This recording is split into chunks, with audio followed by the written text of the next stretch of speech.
Et salut à tous, ici LixLSX sur la chaîne The Duelix Genesis, et aujourd'hui on se retrouve pour une ouverture d'un autre pack assez spécial. La dernière fois on avait fait les decks légendaires 2, donc bon, on va faire le truc à reculons, pas dans le bon ordre. Aujourd'hui, les decks légendaires de Yugi. Alors, je sais que deck légendaire 2 ainsi que ce pack sont deux packs qui sont sortis depuis un certain moment déjà. Mais il faut savoir que c'est que maintenant que je peux mettre la main dessus en fait, tout bêtement. Et c'est pour ça que, autant pour la vidéo d'avant et celle du coup de maintenant, j'ai envie de vous faire les présentations pour partager ça avec vous en fait, tout simplement. Hop. Alors, on va l'ouvrir. Faisons quand même bien attention à la boîte parce qu'elle est vachement jolie.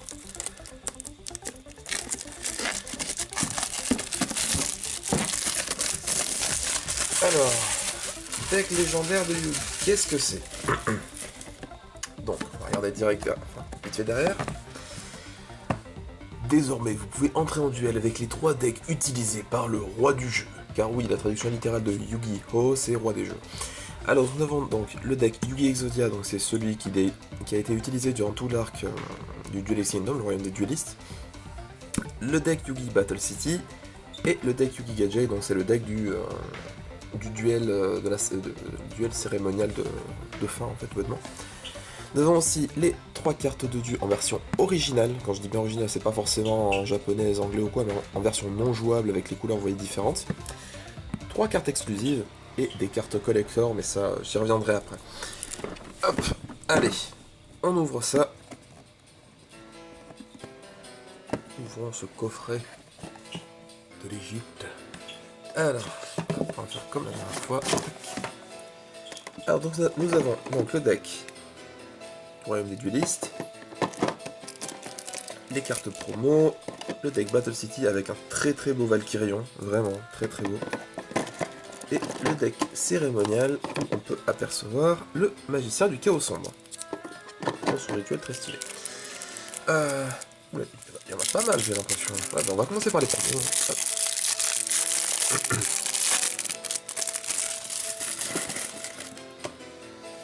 Alors, donc nous avons... Ah oui, on a tout là. Ok, donc commençons déjà par les 3 cartes spéciales, enfin spéciales, inédites. Alors, Tortue électromagnétique en secrète.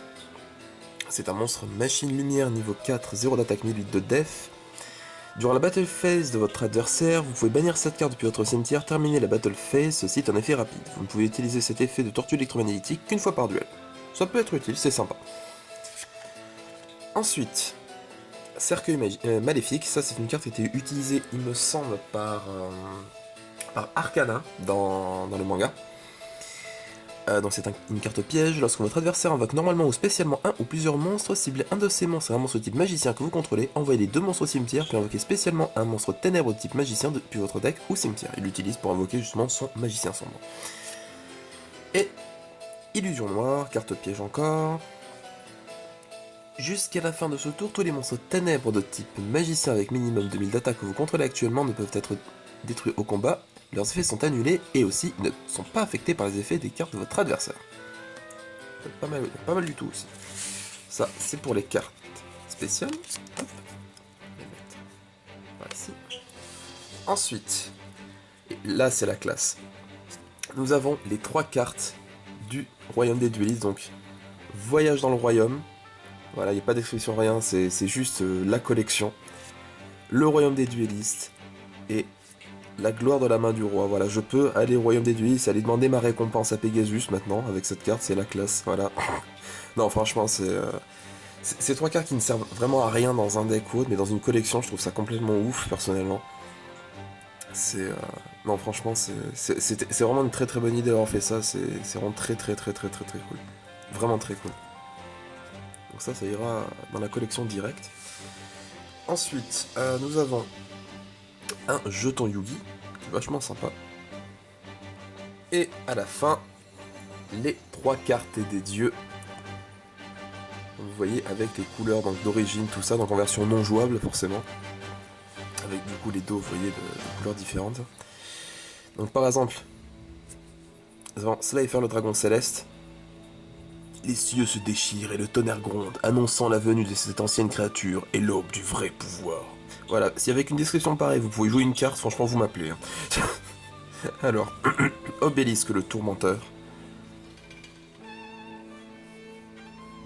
Bon, je crois que c'est le seul qui a vraiment des valeurs d'attaque correctes des trois. La descente de cette puissante créature peut être annoncée par des vents brûlants des terres dévastées. Et avec la venue de cette horreur, ceux qui auront survécu connaîtront la vraie signification du sommeil éternel. C'est la classe. Hop. Et enfin, le dragon et les deux rats. Le chant des esprits d'une créature surpuissante qui règne sur le monde mystique. Ça aussi c'est stylé. Voilà. Donc ça, les trois cartes des dieux en version originale. Qui sont donc assez différents des versions jouables, hein, comme vous pouvez le voir. Voilà, déjà les effets, ils font 50 km de long de plus, et puis voilà, le visuel des cartes n'est pas le même. Vraiment très très très joli. Ça aussi, ça ira direct dans la collection avec les trois cartes justement de... 3 cartes spéciales du royaume. Alors, maintenant, eh ben, on va faire dans l'ordre. Hein. Hop. Commençons par le deck du royaume des duellistes.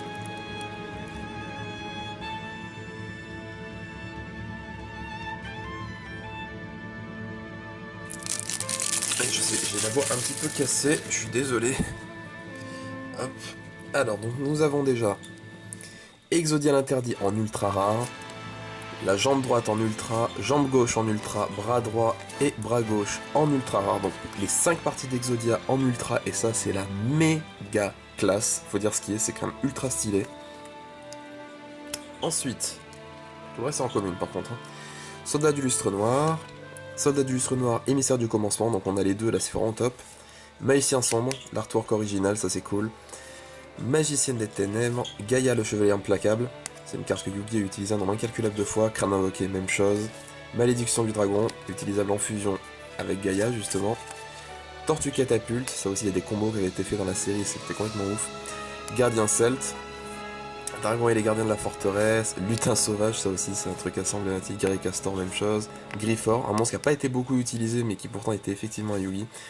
Elfe mystique, soldat géant de pierre, cimetière de Mammouth, monstre qui a été utilisé quelques fois aussi, dont une fois sur un combat où c'était complètement n'importe quoi. Niveau ruling, franchement, ça se tirait les cheveux tellement que ça ressemble à rien, mais j'y reviendrai après. Kuribo, ça aussi c'est classique. Ensuite, Monster Reborn, épée de révélation de la lumière, boîte mystique, contrôle cérébral, guérison de monstres, flèche brissant, voilà, j'allais y venir. Ça, avec le cimetière de Mammouth. Je sais pas si vous vous souvenez dans la série, enfin le manga, le passage où il y a le duel entre Yugi et Kaiba juste avant d'entrer dans le château de Pegasus justement, où Yugi utilise la polymérisation entre cimetière de Mammouth, la flèche brisseur sur l'ultime dragon blanc de Kaiba pour le faire, ouais, pour le détruire de l'intérieur grosso modo. Niveau ruling, ça ne veut absolument rien dire, mais c'était classe. Corne de l'unicorne, lune mystique, terre embrasée, multiplicateur, transforming, macule à brume mystique, vachement stylé cette carte je trouve, vraiment sympa. Polymérisation, rituel du lustre noir, force de miroir, chapeau magique, l'œil de la vérité, transfert, et nous avons la fusion Draga, oulala, je suis pas réveillé moi, Gaïa le dragon champion, pardon, oulala. Oulala. Non mais c'est officiel, à partir de maintenant ce monstre on l'appelle Draga, hein, je m'en fous. Allez hop. Voilà. Donc ça c'était pour le deck du royaume des duellistes. Hop, qu'on va remettre soigneusement à l'intérieur avec les parties d'Exodia. Maintenant on attaque le deck de Battle City.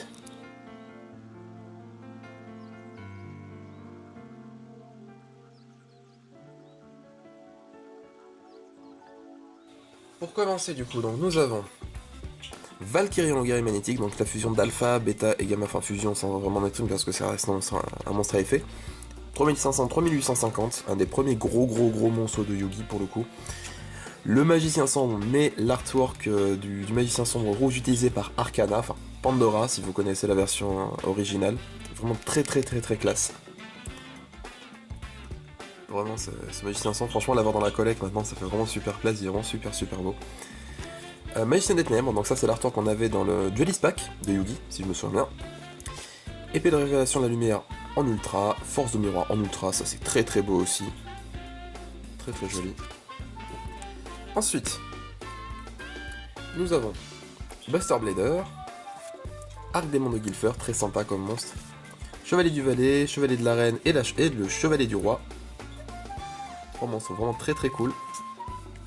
Baphomet, ça aussi il a été utilisé pas mal de fois en fusion avec justement Gazelle, roi des bêtes mythiques. Alpha, Beta et Gamma, donc qui servent à invoquer Valkyrion, justement.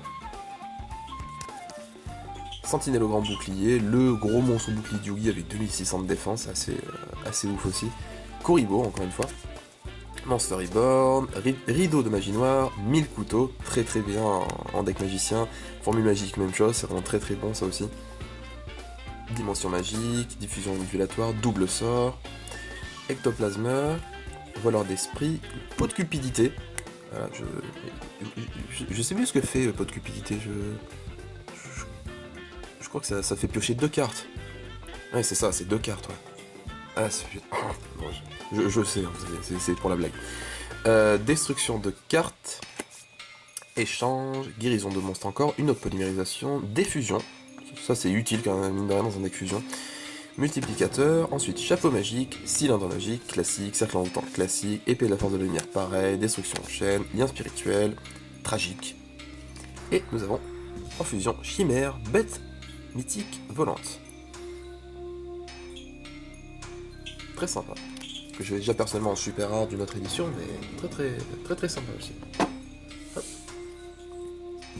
Et enfin, il ne nous reste plus qu'un seul deck. Le deck de la fin de la série, de la fin du manga, le deck du duel cérémonial entre Yugi et Atem.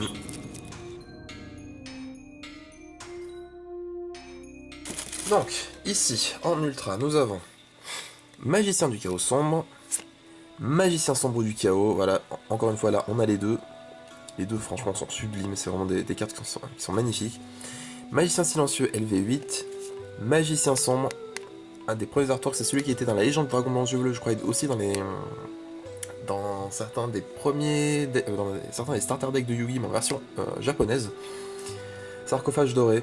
Voilà, si vous avez vu la série, vous comprenez la signification de cette carte et c'est juste trop beau, tout simplement, là de l'avoir en ultra en plus. Donc ça, c'était pour nos ultras de ce deck-ci. Ensuite, Gandora, le dragon de la destruction. Magicien silencieux LV4, Spadassin silencieux LV7, Spadassin silencieux LV5 et LV3, donc on a les 3. Ça c'est sympa. Magicien des ténèbres avec un autre artwork différent, je me souviens plus dans quelle édition c'était celui-là par contre. Si quelqu'un peut le dire en commentaire ou autre, sincèrement ça serait vraiment cool parce que je me souviens plus du tout pour celle-là. Buster Blader, le mystérieux. Donc là, une fois de plus, les 3 chevaliers, hein, valet, reine et roi. On a aussi les 3 gadgets, vert, rouge et jaune. Voilà, les gadgets, hein, pas les Pokémon. Magicien sombre expérimenté, Magicien blanc expérimenté, donc pour Magicien sombre et pour Buster Blader avec les compteurs magiques pour les invoquer SP et tout ça. Homme bloc, Marshmallow, voilà. Et oui, c'était une carte de Yugi à la base, hein, tout simplement. On l'avait déjà vu dans le Duelist Pack en rare, qui était, on l'avait pull pas mal de fois quand même. Mais voilà, il est de retour, tout simplement. Kuribo, une fois de plus.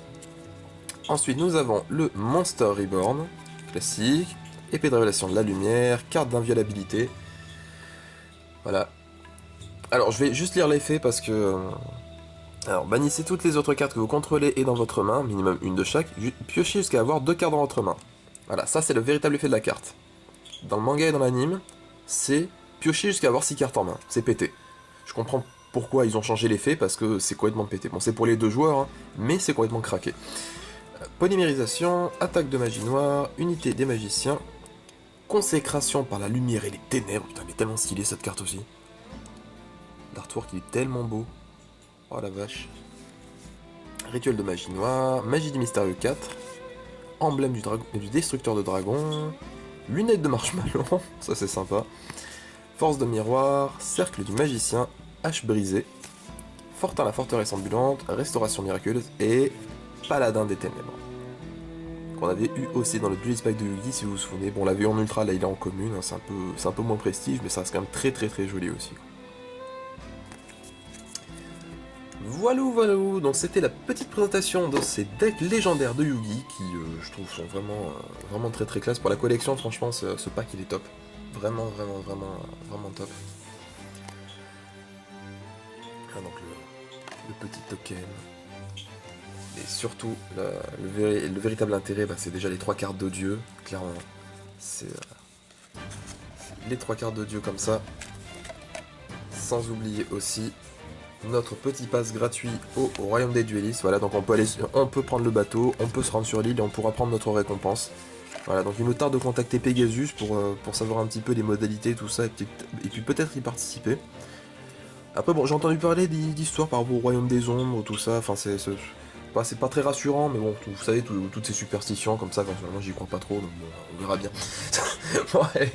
Sur ce, bah écoutez, j'espère que vous avez apprécié cette vidéo, et si c'est le cas, bah, je vous invite à aimer et à commenter, et éventuellement aussi à partager si vous aussi vous ressentez l'âme des cartes. Et bah moi, écoutez, je vous dis à la prochaine pour d'autres vidéos, pour d'autres contenus, tout ça. Allez, salut!